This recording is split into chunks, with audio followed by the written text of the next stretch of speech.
Мені ажалдан алып қалған елес әжей. 1974 жылы 10 класты бітіріп аудан орталығындағы ауруханадан номері 286 форматтағы справканы алу үшін жолға жиналып жатқанмын. Қарындасым, менің көзілдірігімді оңдатып алып келші деп 3 сом берді. Құрметті оқырман, каналыма тіркеліп, әңгімемді соңына дейін тыңдап ұнаған болса, лайк басып, комментарийде өз ойларыңызды қалдырыңыздар. Содан аудан орталығына келіп, бірден көзілдірік істейтін дүңгіршекке келсем, орта жасқа келген толық орыс әйел отыр екен. Мен оған көзілдірікті ұсындым. Ол не істейтінін айтпай-ақ түсініп, әп-сәтте көзілдірікке линзаны тағып істеп берді де, жұмыс ақысы 1 сом 50 тиын деген соң 3 сомды ұстата бердім.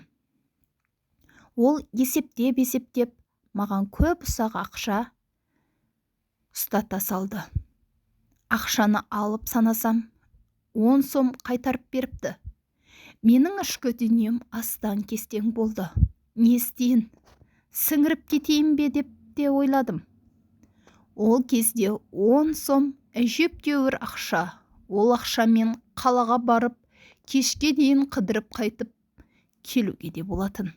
Бірақ кісінің ала жібін аттама деп айтатын анамның сөзі еске түсті де, әлгі әйелге сіз маған артық ақша бердіңіз деп ақшасын қайтарып бердім.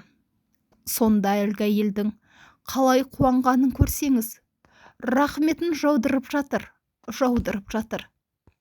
Бізге түсім аз түседі.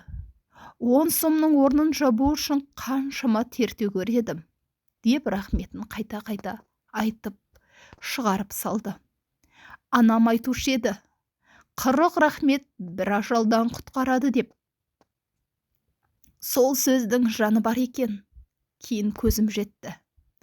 1975 жыл 1-ші курсты аяқтап, елге бару үшін вокзал кассасынан кешкі сағат 10-ның отарбасына билет алдым. Сағат әлі жетті. Жатақханам вокзалға жақын ғой. Жаяу барсам, жүктерімді алып кетуге үлгеремін деп жатақханаға жаяу тарттым. Көше қиылысына келгенде өтіп бара жатқан машинаға жол беріп, енді жолды кесіп өтуге ыңғайланып жүре беріп едім. Менімен қапталдаса, орыс тектес, орта жастағы әйел де жолдың арғы жағына өтті. Ол кісі неге екенін білмеймін. Асықпа, сабырлы бол деп жатты.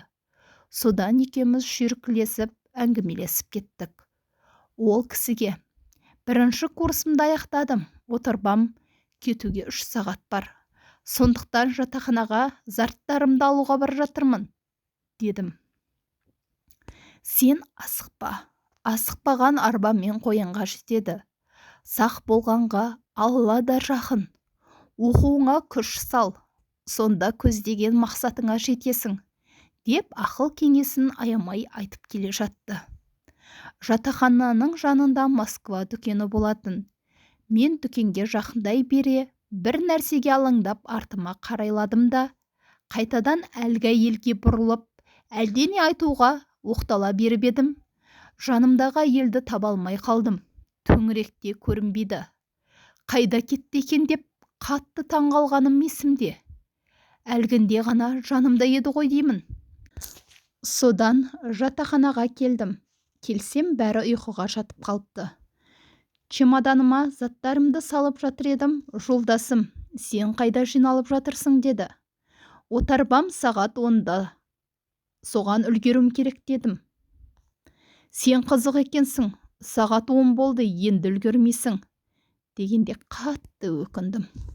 Сонда вокзал мен жатақхананың арасына 3 сағат жүргенім бе? Өйткені екі аралық жаяу жүргіншіге көп болса жарты сағаттық қана жол. Бұл не жұмбақ деймін. Қалайша мен екі аралықты 3 сағат жүргенмін. Бұл мүмкін емес. Сонда әлгі әйелмен 3 сағат сөйлескенім бе деп айран асыр болдым. Енді не істейсің? Болар іс болды. Амалсыздан келесі күні елге кетуге тура келді. бірақ артынан курстастарымнан сол жолаушылар отарбасының жүк таситын отарбамен қақтығысып апатқа ұшырағанын естігенде Аллаға шүкіршілік еттім. Сонда мені апаттан құтқарған сол әйел періште болғаны ма? Бұл бір тылсым дүние болды мен үшін.